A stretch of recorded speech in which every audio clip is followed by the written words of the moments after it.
ကဲဒီမှာထမင်းစားပါပြီကိုလည်းကြတော့ပြီးရတော့နည်းနည်းပဲရှိတော့တယ်ကြီးစမ်းဘယ်သူနဲ့ပြောတာ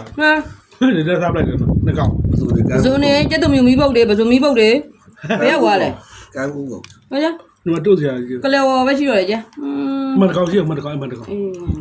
ရှိရတဲ့ကောင်လေးမနေ့မြန်လေးထည့်လိုက်မှာမင်းတို့ဆိုကျမတို့မရတော့ မတို့စရာရှယ်ပဲ တို့စရာဆုံးနော်ဒီမှာပပင်းပြူချင်းဘက်တည်းရှိသေးတယ်လေချင်းဘက်မစားကြလားချင်းဘက်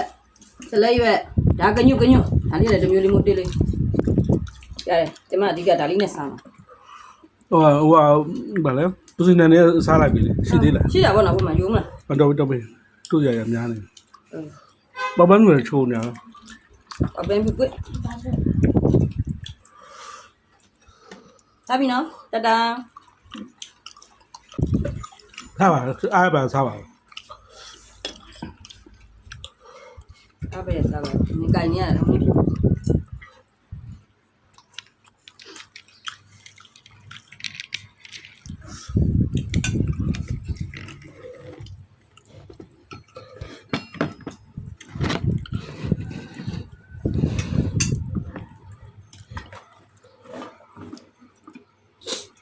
ရိုက်တာ